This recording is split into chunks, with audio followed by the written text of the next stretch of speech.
My daughter said, "You'll eat after everyone else." And something cracked inside me. No anger, no shouting, just a slow, clean break, like frost splitting old wood. I looked at the roast I had spent 5 hours marinating and another 3 roasting. I looked at the table where everyone else sat. Then I picked up the tray, still hot, and I walked out the front door. No one followed me. I didn't even hear a gasp. Just the dull scrape of forks against porcelain and a few children laughing, unaware of the moment that had just passed. The air outside was crisp, colder than I expected. It helped. The tray was heavy, the foil thin against my fingers, but I didn't stop. I walked the 3 blocks to my house with the roast in my arms, careful not to spill the juices that still bubbled at the bottom of the pan. Inside, everything smelled like lemon soap and dust. My house hadn't been truly mine since Julia convinced me to move in with her last year. "It'll be easier," she said. "You won't have to worry about bills. We'll take care of you." I should have known better.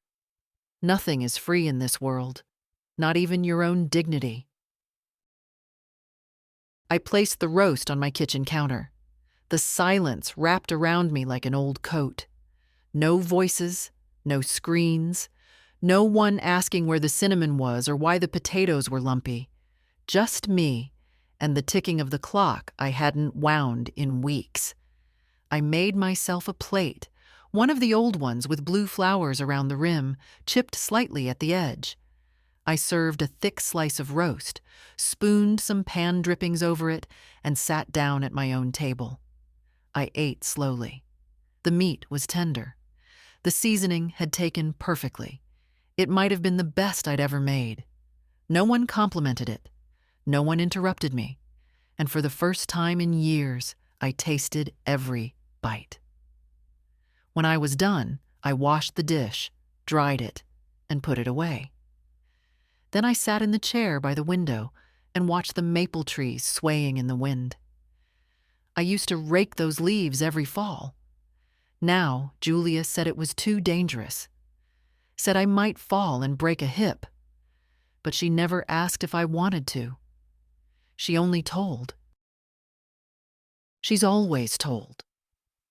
I thought of Julia's voice, sharp as vinegar, saying, "You'll eat after everyone else," as if I were some servant, as if decades of being her mother, feeding her, washing her, helping with her kids, meant nothing. She'd always had a way of speaking that sounded like she was giving advice, even when she was issuing orders. The truth is, I knew this day was coming. It just took this one sentence to make me see it clearly.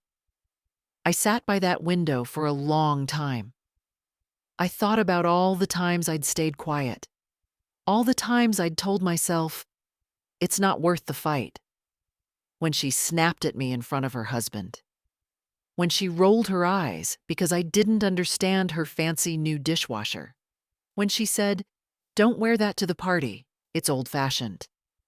When she told me I should start planning for the end like I was a piece of spoiled fruit.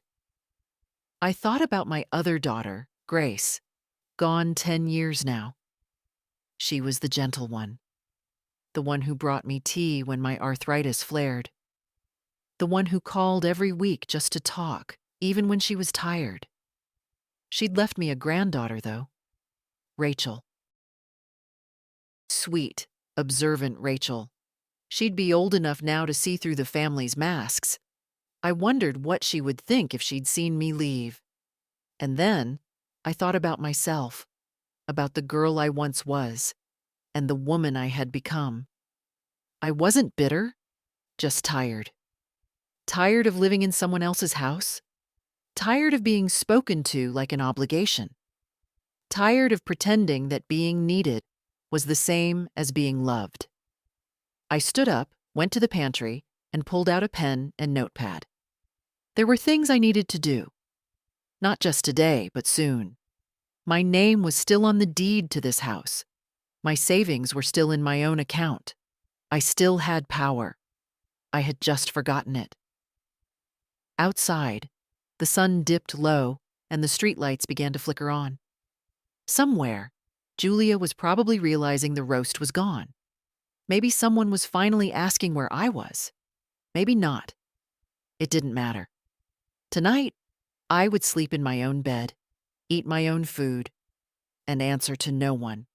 And tomorrow, I would start making decisions, not as someone's burden, but as myself.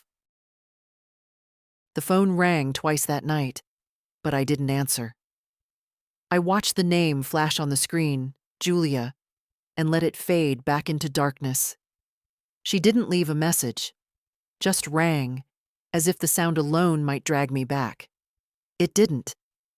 I slept better than I had in weeks, the kind of sleep that comes not from peace, but from exhaustion finally lifted. I woke up with the first light, as I always did. Though there was no child to dress, no school run, no breakfast to lay out for people who barely looked up from their phones.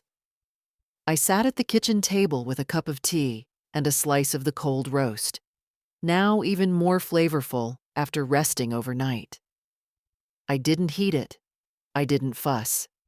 I just ate it as it was, quietly, slowly, while the house held its breath around me. By 8, I'd made a list. Check the bank accounts. Call the lawyer. Go through the documents Julia helped organize last spring. Make decisions. The list wasn't long, but it was real. And it was mine. I pulled the folder from the bookshelf, the one I'd marked House and Finances, and opened it on the kitchen table. Inside, receipts from renovations I'd paid for. Utility bills, always in Julia's name. Notes from her suggesting we streamline things, meaning shift control slowly but surely out of my hands. I remembered the day she convinced me to add her to one of my checking accounts, just for emergencies. I'd thought I was being practical. That's how they get you, isn't it? They don't take everything all at once. They chip away, until you don't even recognize what used to be yours. The next thing I did was open my email. The bank's website had been bookmarked long ago, though I rarely logged in. I left that to Julia too often. But not today. I reset the password, passed the security questions, thankfully still ones I had chosen, and there it was. My balance, still intact, still mine. I made a note to visit the branch in person. I wanted eyes to look into, not just screens. I wanted records printed, authorization forms reviewed. No more joint accounts, no more access for convenience. Just me, my name, my signature. It wasn't revenge. It was clarity. I looked up from my notes and saw the photo on the fridge, one of the few I hadn't packed away when I moved. Grace and I, standing in the garden with Rachel between us, no more than 7 or 8, her hands full of basil she'd yanked straight from the planter. We were laughing, all 3 of us. Not performing, not posing, just real. That laugh. I hadn't laughed like that in a long time. I picked up the phone and dialed Rachel's number from memory. It rang twice before she answered. "Grandma?" Her voice hit me like warm light. "Hi, sweetheart." A pause. Then, "Are you okay?" Mom said, well, she didn't say much, but she looked furious. I figured something happened. I smiled. Something did happen. I remembered I'm still alive. Rachel was quiet for a moment, then let out a short laugh. "Well, that's one way to put it. I left," I said simply. "Last night. I took the roast and I left." There was another pause, but no judgment. Just a slow exhale. "Good," she said. "Good for you." I felt my throat tighten. "Would you like to come by sometime?" I asked. "I'll make lunch. Nothing fancy." "Tomorrow?" she said quickly. "I mean, if that's okay. Tomorrow would be lovely." After we hung up, I walked through the house slowly. I hadn't really looked at it in a long time. The curtains I'd sewn myself before Julia was born. The chipped ceramic lamp I refused to replace. The bookshelf full of old paperbacks no one ever borrowed. Everything had a place. Everything held weight. I dusted. I polished. I opened windows. The house exhaled with me. At noon, I went to the backyard and stood by the raised beds. The soil was dry, but not hopeless. The parsley was still holding on. A few stubborn marigolds bowed their yellow heads. I touched the wooden edge of the bed and let my fingers rest there. Julia had told me not to bother with the garden anymore. "It's too much for you, Mom. Just let it go." She didn't understand. You don't let go of the things that remind you who you are. You water them. Even if your hands shake. Even if your knees complain. Even if no one else notices. The phone didn't ring again that day, and that was fine. Grace used to say that I was the strongest woman she knew. She'd say it when I fixed the washing machine myself, or when I held my husband's hand as he took his last breath, or when I went to work 3 days after his funeral because someone had to keep the lights on. Funny how that strength becomes invisible the older you get. You stop being the woman who carried the family on her back and become the woman people talk over. The one they pat on the hand. The one they tell to rest, to sit down, to stay out of the way. After Walter died, I didn't crumble. I cooked, cleaned, paid the mortgage, worked late shifts. Julia was 21, freshly graduated and itching to move out. Grace, still in high school, stayed close. She always had one foot in the real world, never too swept up in ambition to forget who raised her. Julia had drive, no doubt, but Grace had heart. I remember the first month after his death, how Julia kept saying, "You need to let someone help you," when what she meant was, "You're not doing this the way I think you should."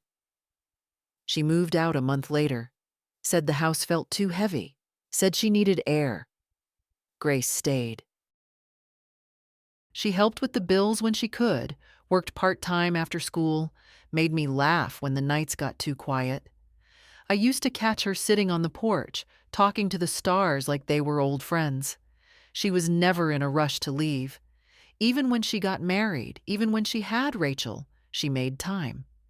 That kind of love doesn't shout. It shows up. And when the cancer came, she faced it the same way she faced everything. Gently, but with her eyes open. She called me before every chemo appointment, not because she needed advice, but because she knew I needed to hear her voice. When she died, Julia told me, "You have to be strong now for Rachel." But her voice held no softness. It felt more like an assignment than a comfort. Rachel was just 12. She moved in with Julia because I was too old to raise a teenager. I wanted to fight it, to say I could still be a mother, even if my knees ached and my hands trembled some mornings. But I didn't. I let it happen. And maybe that was the first real surrender, not to age, but to doubt. The following years passed in a blur of compromises. I sold my car. "You don't need it anymore, Mom," Julia said. "We'll take you anywhere you need to go." Except they never did. I stopped hosting dinners. "It's easier at our place," she insisted. I stopped gardening. "Your back can't handle that." I stopped decorating for holidays. "Let us do it. You just rest." Each time I let go of something, I told myself it was just practical. But practicality has a sharp edge. You only realize how deep it cuts when you try to reach for something and find it's no longer yours. Julia isn't cruel, not in the ways people expect cruelty to look. She doesn't raise her voice. She doesn't hit.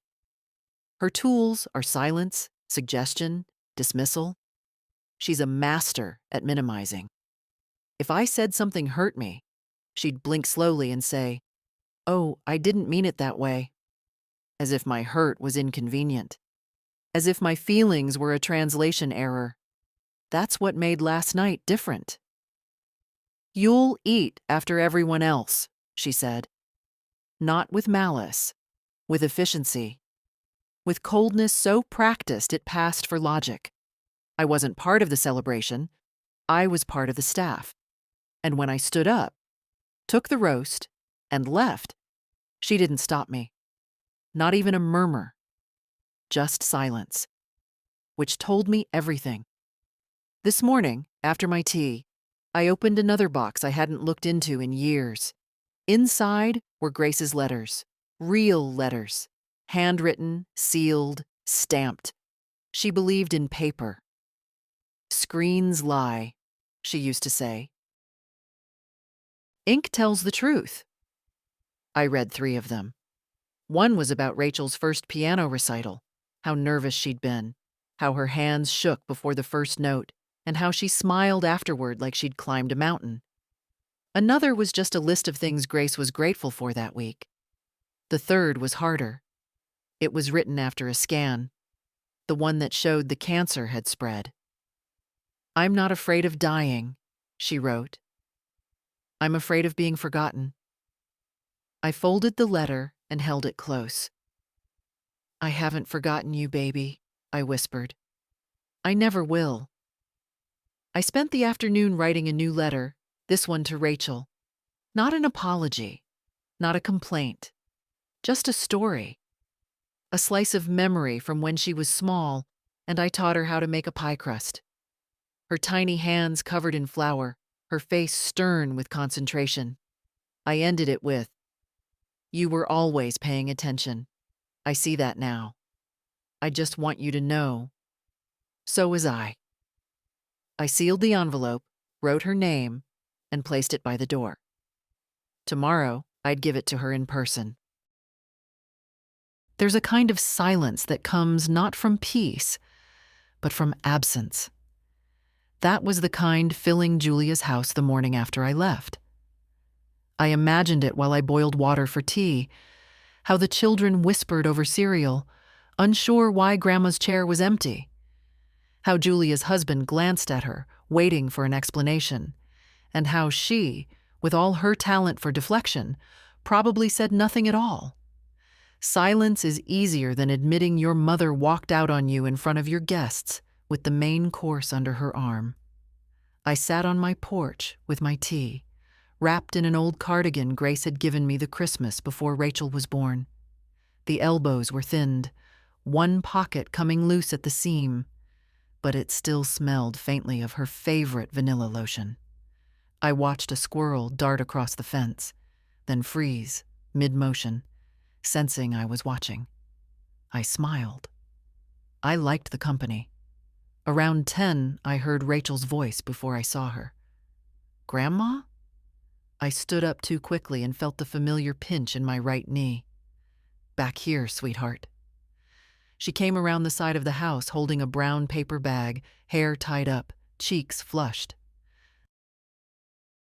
"I brought pastries," she said.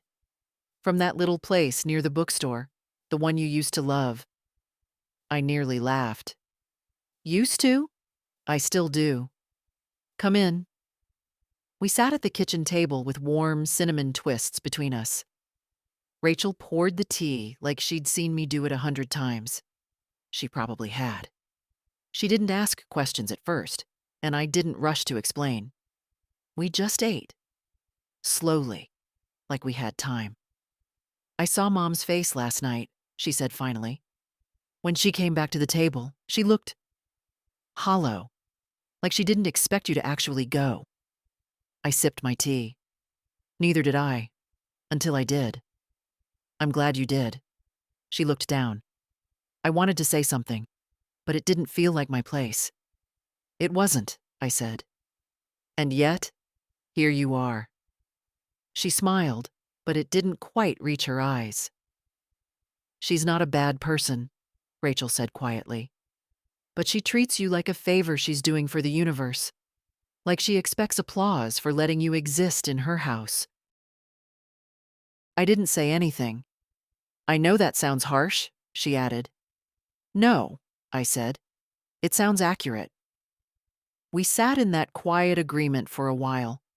Then she pulled something out of her bag, a set of house keys. I made copies, she said. For emergencies, sure, but also so I can come over whenever. You know, if you want. I took the keys, weighed them in my palm. 3 of them, one with a pink cover. Do I get a say in the keychain? I teased. Rachel grinned. That's non-negotiable. We talked a while longer about school, about her job at the library, about the neighbor's cat that kept getting into her apartment through the fire escape. She said its name was Clementine, and it had opinions about everything. When she left, I stood on the porch until her car turned the corner.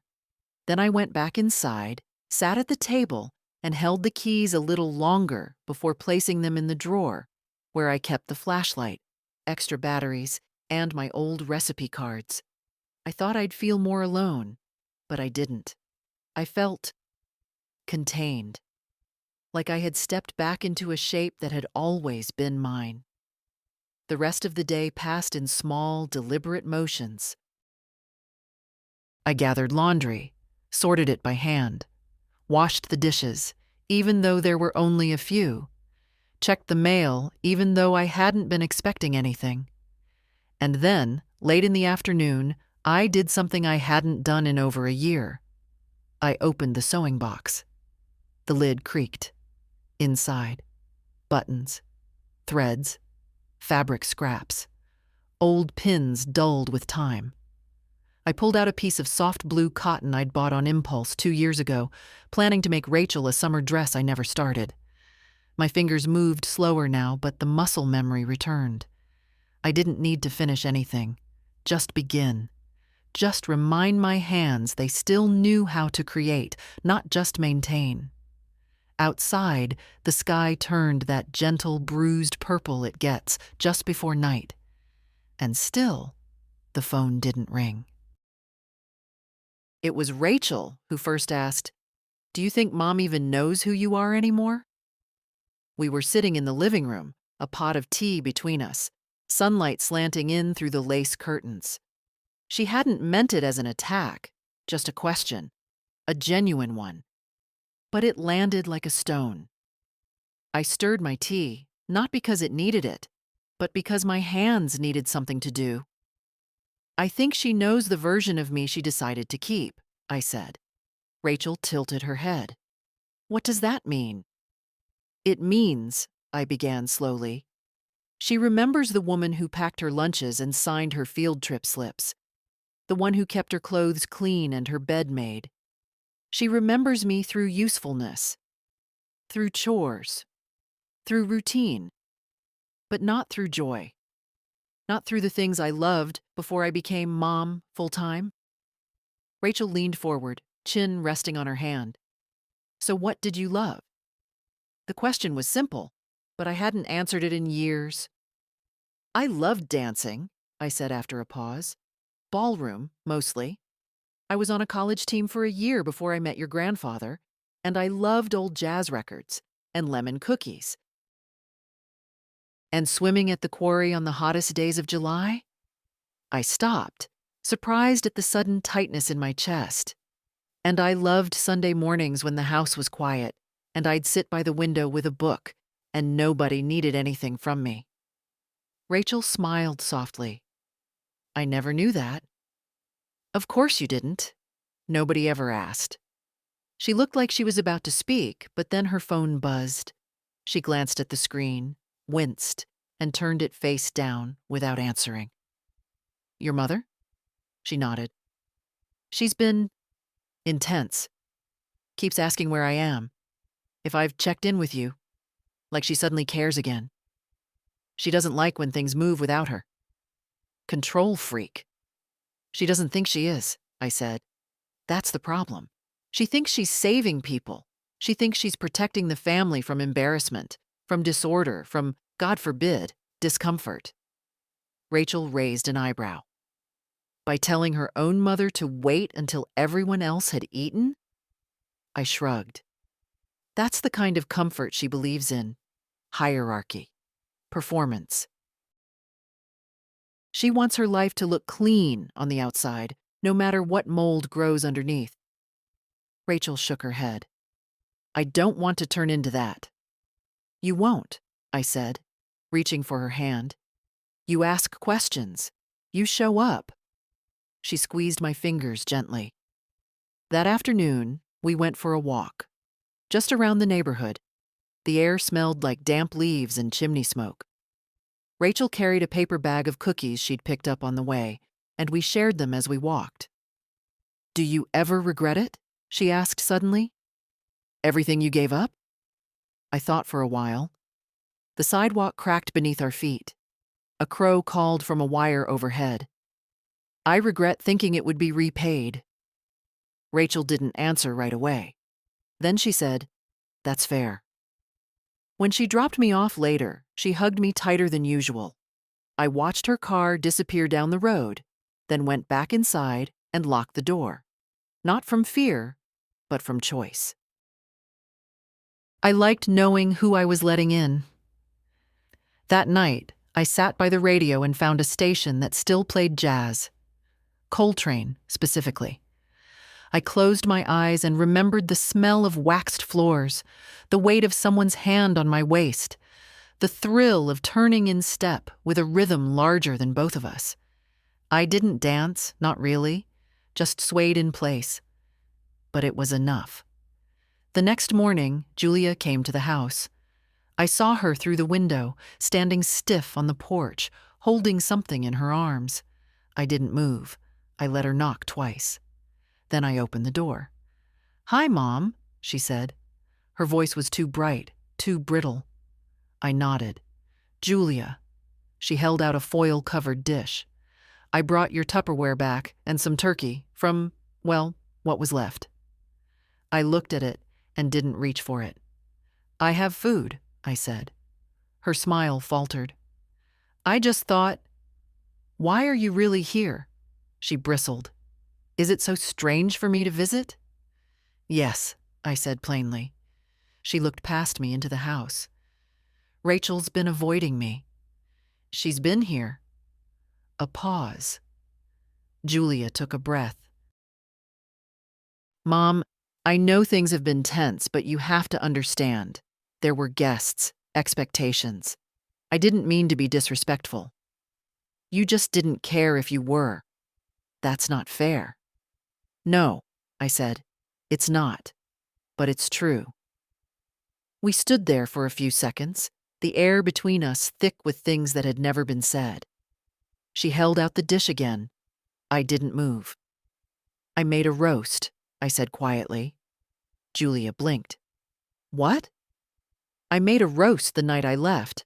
I sat in my own kitchen, at my own table, and I ate it while it was still warm. She looked confused, like she couldn't decide if I was angry or proud. Mom, I don't need your leftovers, I said gently.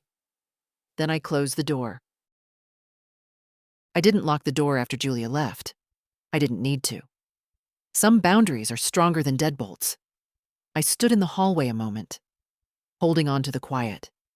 My hands didn't shake. My breath didn't catch. The old fear, the one that says, you're being ungrateful, or she meant well, was gone.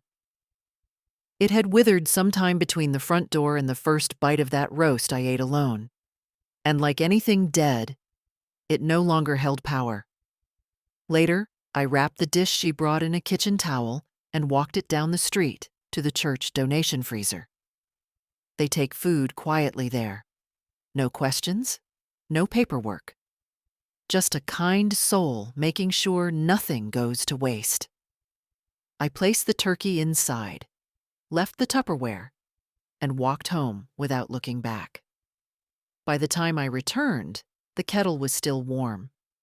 That's when I knew what I had to do next. For years, I'd let Julia handle things. Bills, online accounts, renewals. It started small.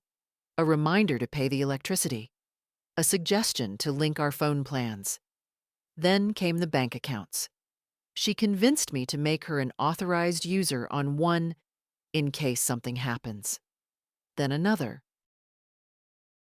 Then the automatic payments began, school fees for the kids, a portion of the groceries, even a monthly household help contribution that I never actually saw itemized. I didn't argue. I told myself I was being helpful, that families support each other, that she'd done so much for me by letting me live with them. Now all I could think was how cleverly she'd built the cage.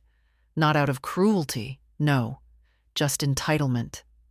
Quiet, subtle, and constant. I opened the drawer where I'd kept my records before moving in with Julia. My name was still on all the accounts. The bank had changed their logo since I'd last handled things, but the core was the same. I called the branch directly.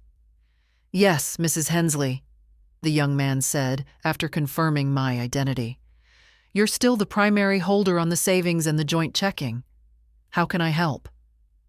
"I'd like to make some changes," I said, "but I'd rather do them in person." "Of course. Do you need any accommodations? We have assisted services if—" "I can walk, thank you."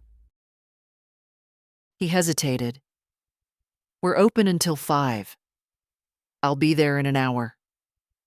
I hung up and changed into slacks and a navy sweater, something sturdy, something mine. I pinned my silver beret into place, the one Grace always said made me look sharp and settled. Then I picked up my worn leather bag, slipped my notepad inside, and walked to the corner to catch the bus. It felt good to wait at the stop. Normal. Grounded. Nobody chauffeuring me around like luggage. Nobody calling to ask where I was going. Just me, out in the world, doing something for myself.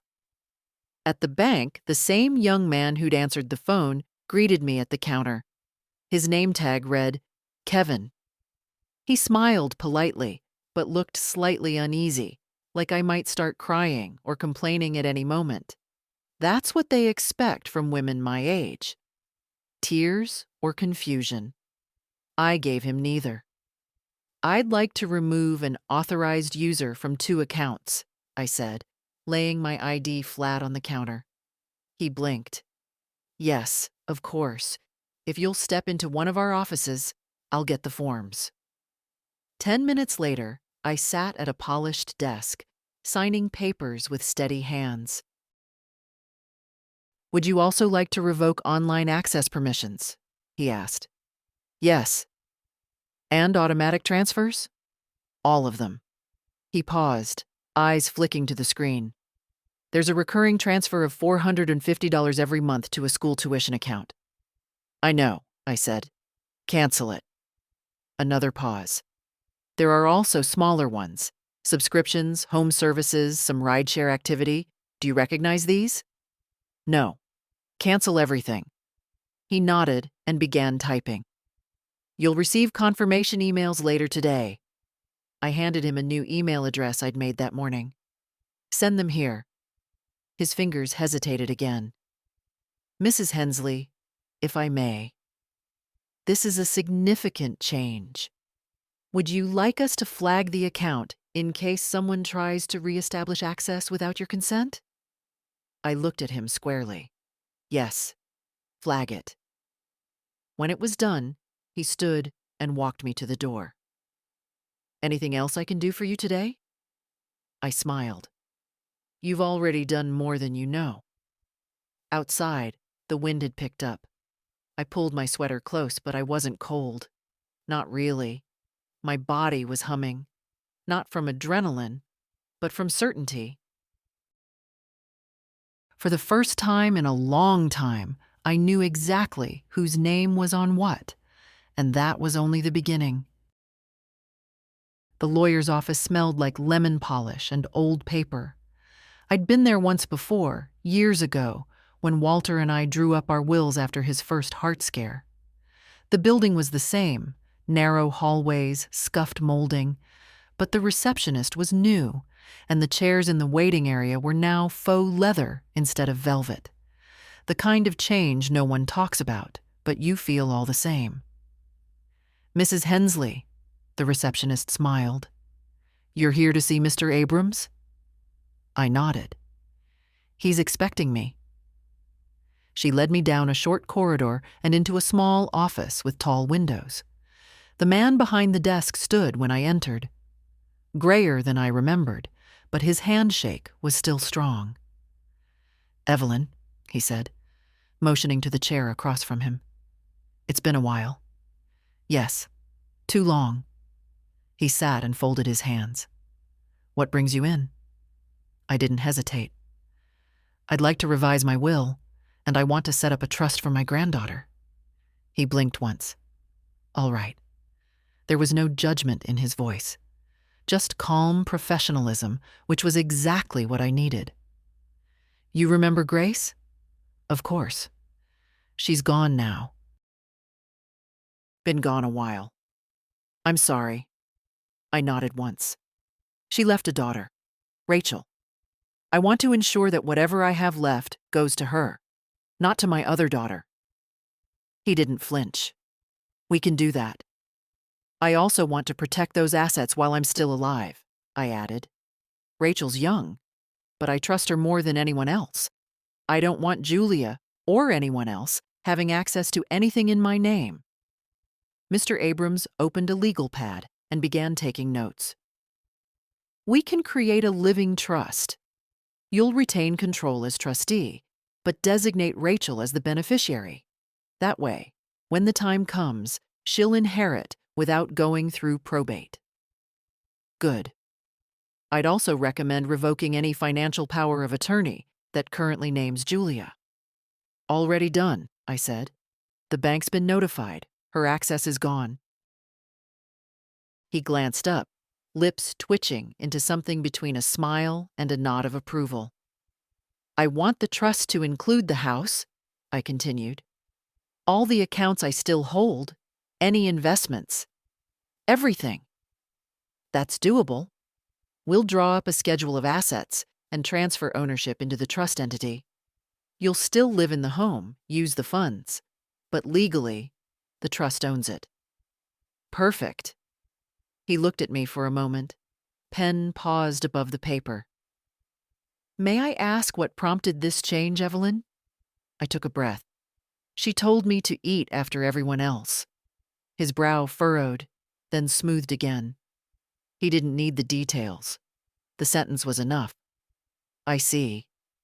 She's been managing things for years. Not badly, but not kindly either. I let it happen. I thought I was being helpful. But lately, I've started remembering that I'm still a person, not a duty, not a wallet with a cardigan." He made a few more notes. "I don't want this to be a punishment," I added. "I just want to be clear about where I stand. I want Rachel to have what I built, not what someone else siphoned off." "She'll have it." The appointment took another hour. By the time we finished reviewing forms and outlining contingencies, I felt steadier than I had in months. As he slid the draft papers into a folder, Mr. Abrams looked at me with quiet respect. "Most people wait too long," he said, "until they've already been drained." I waited long enough. He stood to walk me out. "When everything's finalized, I'll call you," he said. "But you'll need to come in again for signatures." "I'll be here." Outside, the sky had turned slate gray, and the air smelled like rain. I didn't rush. I walked past the pharmacy, past the bakery, past the tiny park with the rusted swing set. I sat on a bench under the trees and just breathed for a while. There's something strange about reclaiming control after giving it away for so long. It doesn't feel triumphant. It feels quiet, like adjusting your posture after years of leaning the wrong way. My phone buzzed. A message from Rachel. "Everything okay, Grandma?" I typed back, "It's starting to be." Then I slid the phone into my pocket and listened to the wind in the leaves. The papers were ready within a week. I returned to Mr. Abrams' office on a Thursday morning. The sky was clear for once, sunlight pooling like gold on the sidewalks, but the wind still had bite. I wore my wool coat, the one Grace bought me the year she got her promotion. She said it made me look like someone who doesn't ask for permission. I folded it neatly over the back of the chair in Mr. Abrams' office as he laid out the documents across the desk. "There's the will revision," he began, tapping each page gently. "Here's the trust agreement. Rachel is named as sole beneficiary. You're the trustee. The house, accounts, and investment funds are listed in the Schedule A attachment. And here," he paused, "is the formal revocation of financial power of attorney." I looked at the thick envelope marked Julia Hensley. It was already addressed and stamped. "She'll receive a copy," he confirmed, "along with the cease letter. She'll have no legal standing to act on your behalf moving forward." I took the pen. My hands didn't shake. I signed every page, slowly, deliberately, watching the ink curve behind me like a trail I could finally see forming in real time. When we finished, Mr. Abrams gathered everything and slipped the signed documents into a large binder. "That's it," he said. "You're no longer operating under assumption or habit. Everything's legally yours again." I nodded. "Good. There is one more thing," he said, opening a small drawer. "Do you want to include a medical directive? Someone to speak for you if you can't?" I didn't hesitate. "Rachel, she's under 30, he warned gently. "That's fine by law, but emotionally, she's the only one who still asks what I want." He nodded and slid the form across the table. We finished in under 20 minutes. When I stood to leave, Mr. Abrams offered me the binder. "Keep this somewhere safe, and let Rachel know where it is." "I will." "And Evelyn?" I turned. "You're not just reclaiming things, you're protecting them. There's a difference." I nodded. "That's exactly what I'm doing." I took the long way home. I passed Julia's neighborhood and didn't turn in. I passed the school where Rachel once played violin in the third-grade concert. I passed the hardware store where Walter used to buy nails he didn't need just to talk to the owner. When I reached my house, I felt it in a new way. Not as a burden, not as a museum, but as shelter. A stronghold. Mine. I placed the binder in the drawer with the emergency flashlight and the spare checkbook. Then I sat at the kitchen table and wrote Rachel a letter. Not dramatic, not emotional, just instructions. Where the binder was, who to call, what to do if and when. When I finished, I tucked the letter into an envelope and wrote her name in block letters across the front.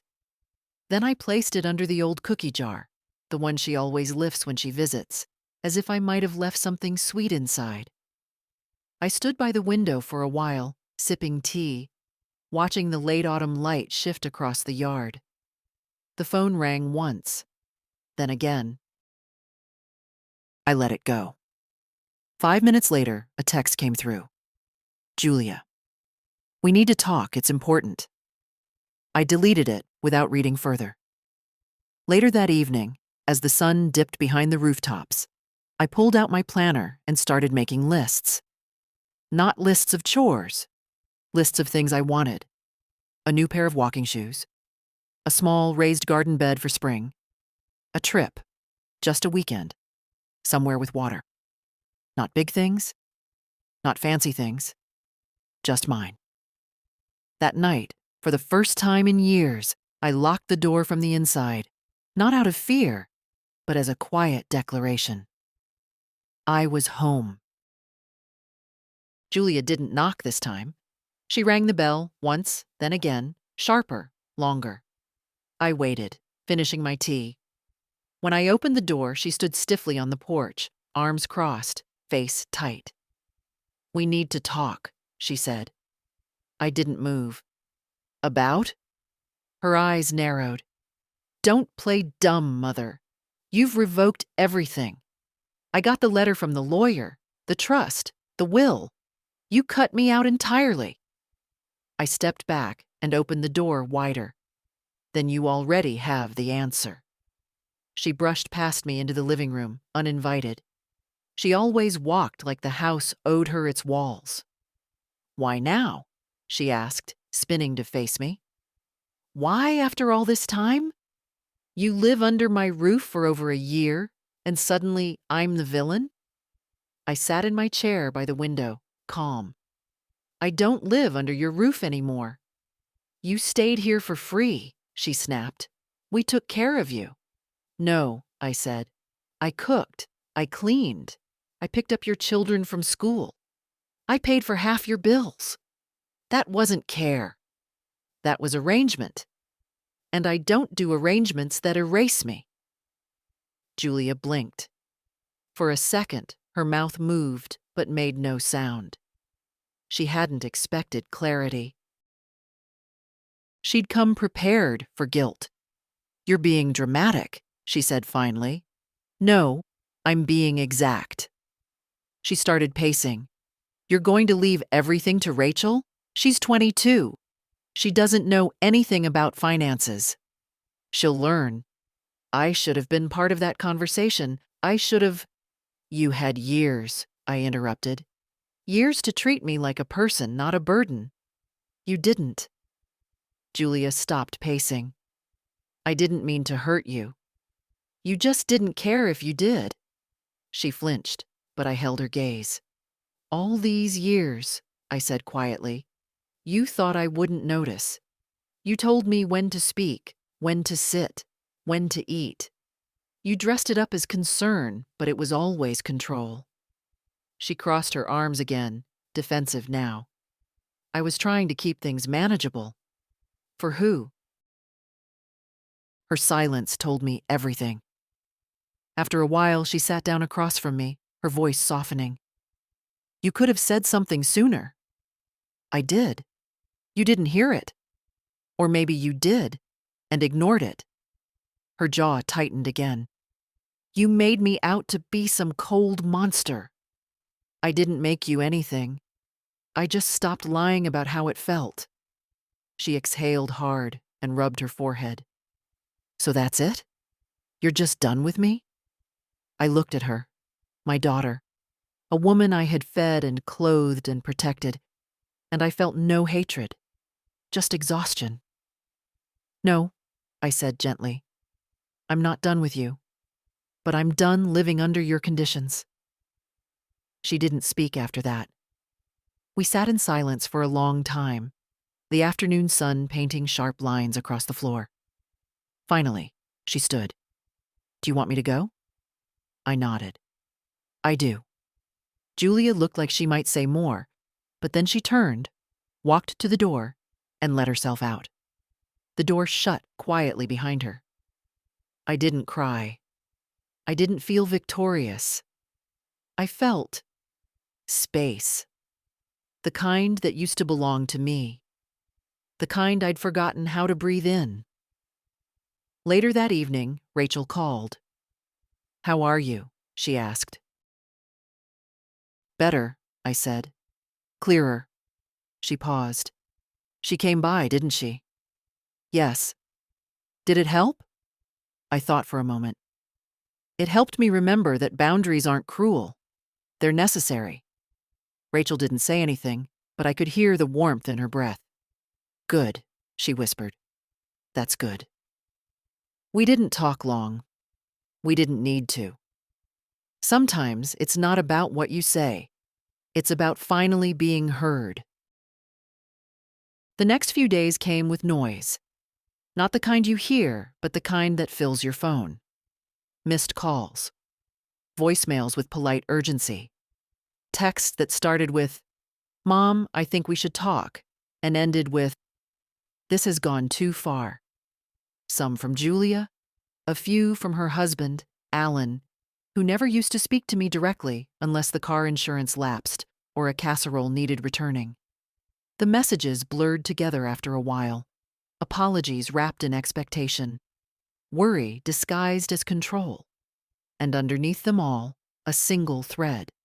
They were losing access, and they didn't know how to function without it. I didn't answer. It wasn't revenge. It was space. I left my phone on the kitchen counter and spent mornings on the porch with a blanket and a book. I'd reread the same paragraph 4 times, not because I couldn't focus, but because I liked the rhythm of the words. I'd forgotten how books felt in the hand, how they changed the texture of time. Around noon each day, I'd walk, not far, just through the neighborhood, past the hardware store, past the post office where Mr. Duncan still flirted shamelessly despite being 92 and nearly deaf.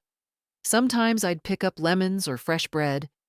Sometimes I'd buy nothing at all, just to remember what it felt like to move freely through a place without purpose. The house stayed warm. I baked for myself, small batches. 2 muffins, not 12. 1 pot of soup, not a vat. I ate at the table, not in front of a screen, not standing near the sink, and always from a real plate. That mattered to me. On the 3rd evening, the doorbell rang. Not Julia, not Alan. It was Toby, Rachel's younger cousin, Julia's son. 16. All long limbs and nervous energy. He held a paper bag and wouldn't look me in the eye. "Mom made me bring this," he said, thrusting the bag forward. "It's, some food, I think, and a card." I took it, more for him than for myself. "You want to come in?"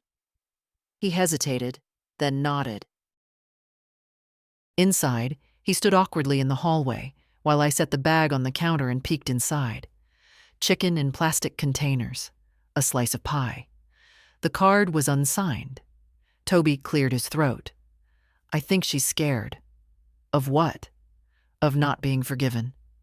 I nodded. "And you?" He shrugged. "I'm just confused. You were always there. Now you're not. That's what happens when people stop seeing you." He looked down at his sneakers. "Rachel says you're not mad, that you're tired." "I am." He nodded again. "I liked it when you lived with us," he said. "Even if Mom always made it seem like you were in the way." I smiled. "Thank you." He looked around the house, taking in the photos, the quiet. "It's different here. It smells like real." That made me laugh. "That's probably the onions." He grinned. Before he left, he paused by the door. "Are we still family?" I looked at him, so young, still growing into his voice. "Always," I said. "But family and boundaries aren't enemies." He frowned. "What's that mean?" "It means you're allowed to say no to people you love." "Oh." He stood there for a second longer, then stepped forward and hugged me. Awkward and quick, but real. After he left, I sat at the table with the card. No signature, no note. Just a blank interior with one typed word on the front. "Sorry." It didn't feel like enough, but I wasn't waiting for it to be. That night, I didn't turn the phone off. I just turned the volume down. The sound of my own breathing was enough. Julia waited a full week before trying again. This time, it came by mail. A pale blue envelope, her handwriting on the front. She always had neat script, sharp and slanted, like she was still trying to impress a teacher. I opened it at the kitchen table, knife sliding easily through the fold. Inside, a card with gold trim, the kind people send for holidays or polite condolences. No emotion, just elegance. The message inside was short. "Let's start fresh. Come for dinner. Sunday. Just family. Just us. Love, Julia." I read it twice. Then I placed it back in the envelope and set it aside. I didn't need time to think. I already knew the answer. When Sunday came, I didn't go. I didn't call. I didn't explain. I simply made my own dinner, roasted carrots, a piece of fish, rice with lemon zest, and I ate it by the window as the sky went soft and gold. Around 7, the phone rang. Julia. I let it go to voicemail. Then it rang again, and again. Finally, I picked up. Her voice was clipped, too steady. You got the card? Yes. We waited for you. I know. I made the lamb, your recipe. I stirred my tea. That's nice. She exhaled sharply. Are you punishing me? No, I said. I'm declining. She didn't understand. I could hear it in the silence. It's just dinner, Mom. It's never just dinner with you. A pause. I'm trying to make things right. No, I said. You're trying to reset the board, back to how it was, back to what was comfortable for you. But I'm not playing anymore. Her voice cracked, just slightly. Rachel says you've changed. She's right. I don't know what you want from me. Nothing, I said. That's the point. Silence stretched long between us. Then, in a smaller voice, she said, I miss you. I believe you. More silence. But I won't go back, I added. I won't sit at a table where I'm asked to earn my place. I won't trade my presence for permission. Her voice hardened. You think you're better than us now? No, I said. I think I finally remember I matter. She didn't respond, and I didn't fill the gap. Eventually, she said, I don't know what else to do. You don't have to do anything, I said gently. Just stop expecting me to return to who I was when I forgot myself. She ended the call. Not with anger, just with a kind of finality. A door she didn't know how to open and wasn't ready to walk through. I sat there a long time, listening to the quiet. Not lonely, not triumphant, just still. Later, I opened the drawer, took out the blue envelope and tore it in half. Then again, and once more. The scraps fluttered into the trash like dried petals. I went to bed early. No dreams. Just rest. And in the morning, I woke without dread. I signed the lease on a Tuesday. It was a small apartment, 2 rooms and a kitchen, on the 2nd floor of a quiet building near the park. Nothing grand, nothing polished. But the windows faced east, and the light poured in like honey each morning. That mattered more than granite countertops ever could. The landlord, Mr. Patel, was kind. He helped carry the boxes up the narrow stairs and showed me where the breaker panel was, just in case. When I asked about painting the kitchen cabinets, he shrugged and said, As long as you don't pick black, I trust you. I chose sage green. Rachel helped me settle in. We made a day of it. We unpacked slowly, drinking iced tea from mismatched mugs and laughing when we found things I didn't even remember owning. She hung a small framed print above the sink, a lemon tree, soft and faded. It looks like you, she said. Rooted, but still growing.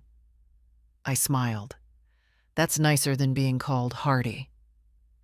We spent the afternoon arranging the bookshelves. Grace's letters went into a wooden box that now lived on the side table, close enough to touch. By evening, Rachel had to leave. Before she did, she placed a plant, a trailing pothos, on the windowsill. Every woman needs a plant, she said. It's proof you can still nurture something.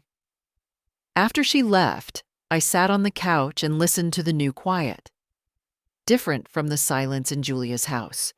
This one didn't press. It welcomed. It asked nothing.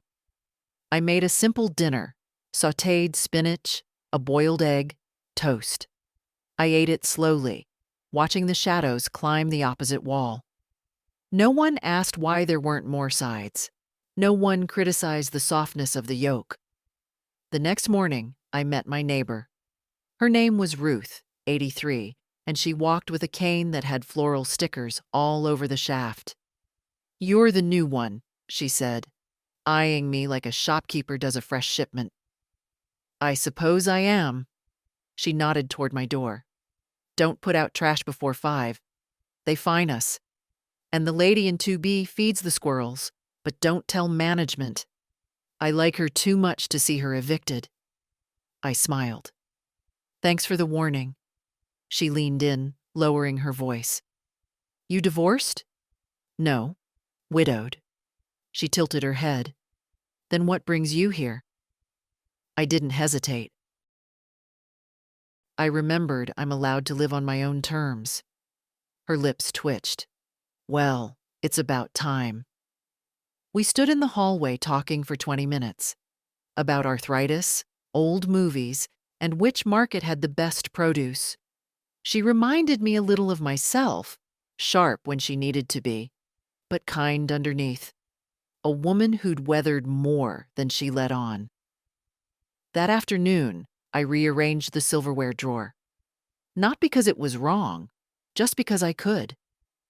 I placed forks in the front, knives at the back.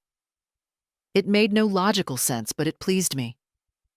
Later, I took a walk around the block. Just once. Enough to feel the air on my skin. Enough to feel like part of the day. And when I returned, there were no expectations waiting for me. Just the warm hum of the radiator. Just the lemon tree above the sink. Just me, in my space, with no one asking what I was doing there. And for the first time in a long while, I didn't feel like I was visiting my own life. The envelope was cream-colored and addressed in wide, loopy cursive. I nearly tossed it with the flyers and coupon mailers, only the return address stopped me.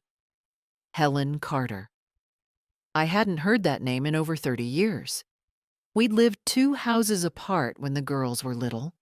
She had twin boys, both loud and fast, and always tracking mud through her kitchen.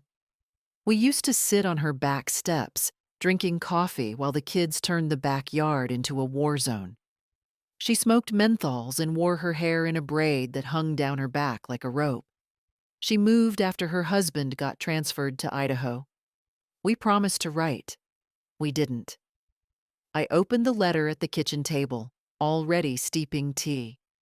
The paper was thick, the ink a little faded. "Evie," it began, "I saw your name in the church bulletin.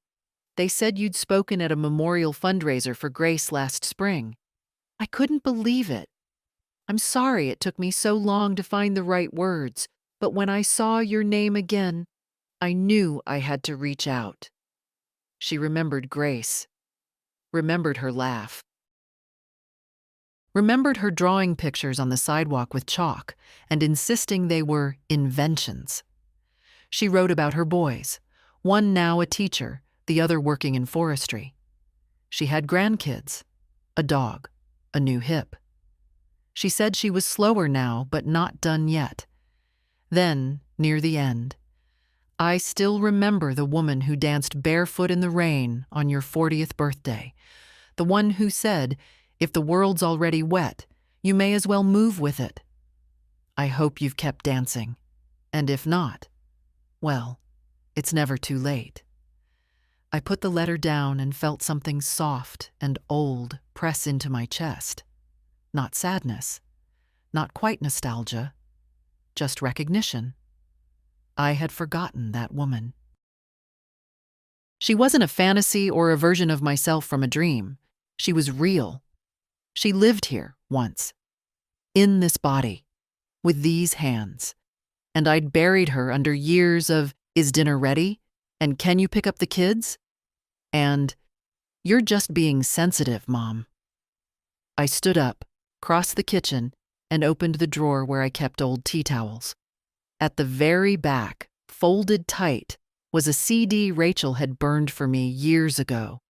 Grandma's Jazz, written in silver marker.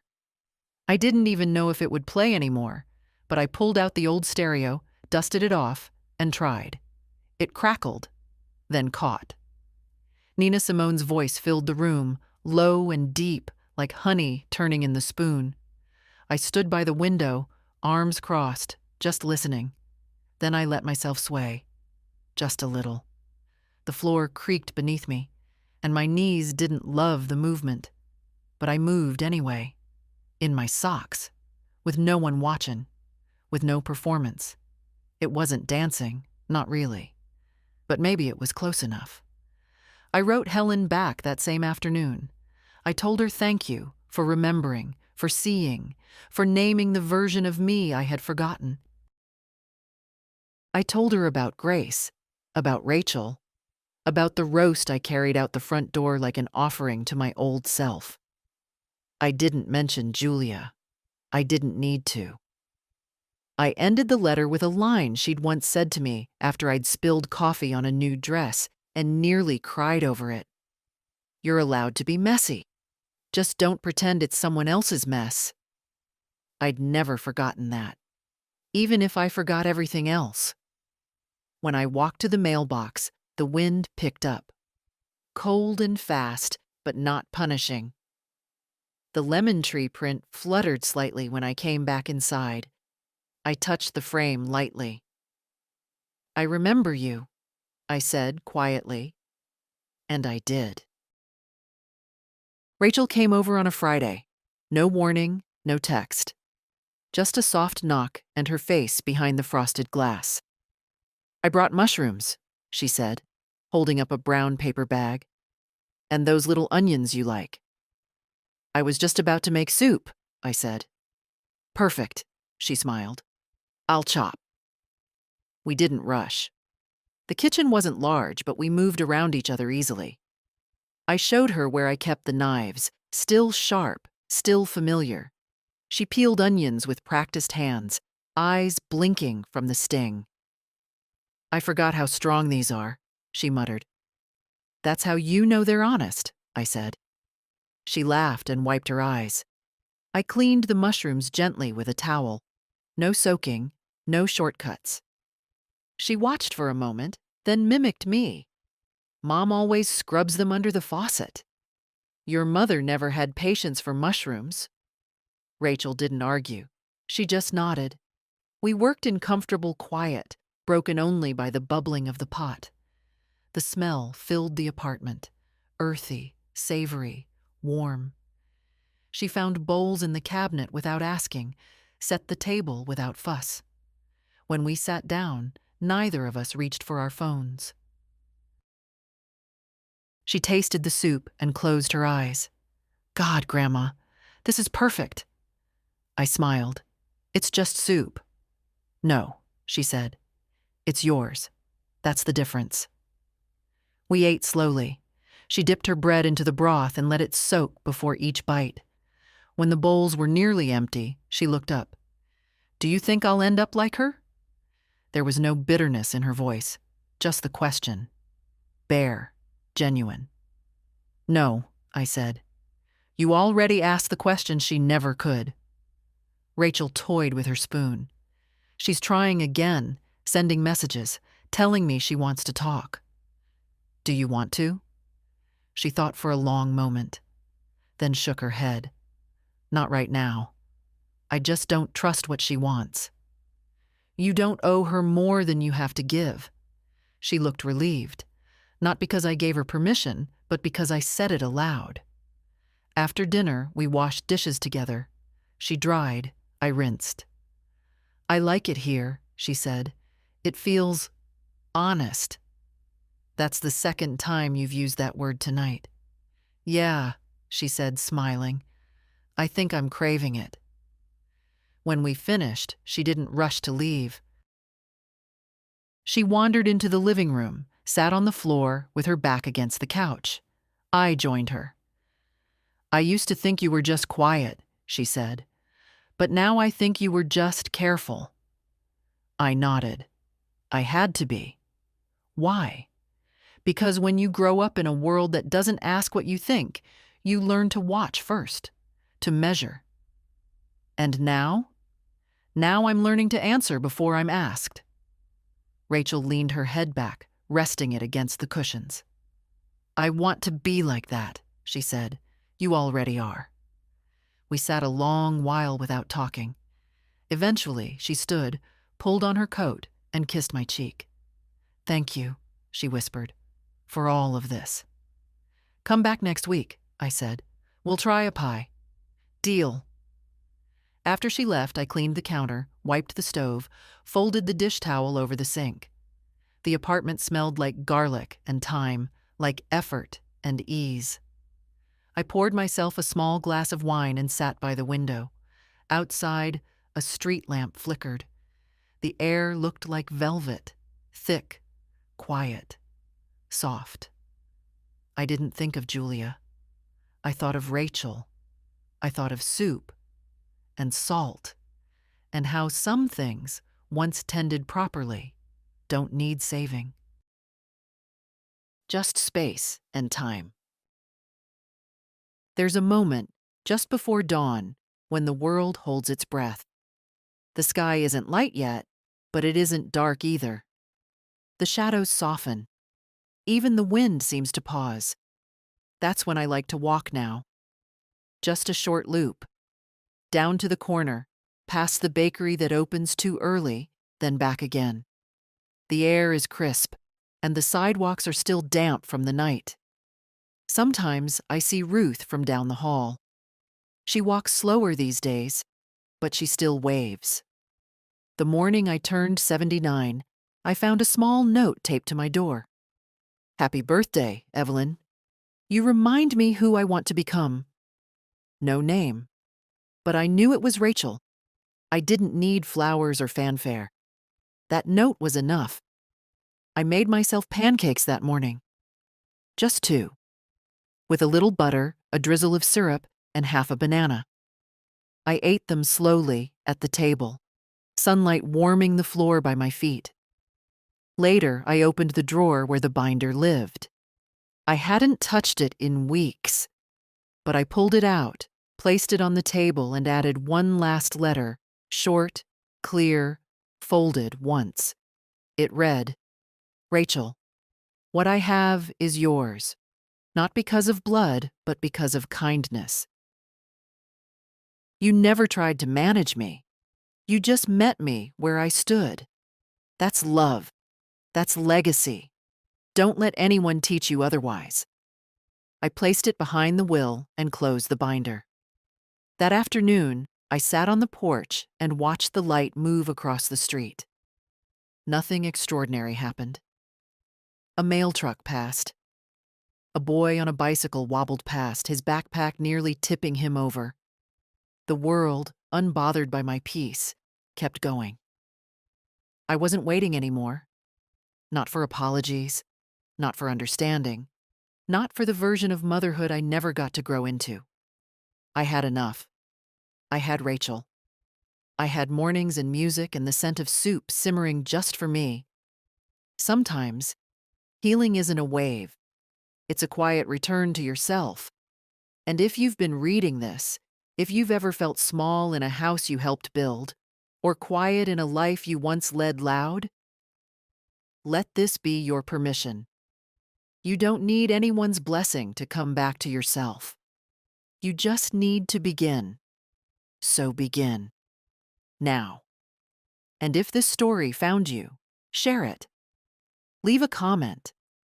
Pass it to another woman who needs reminding. Your worth was never up for debate.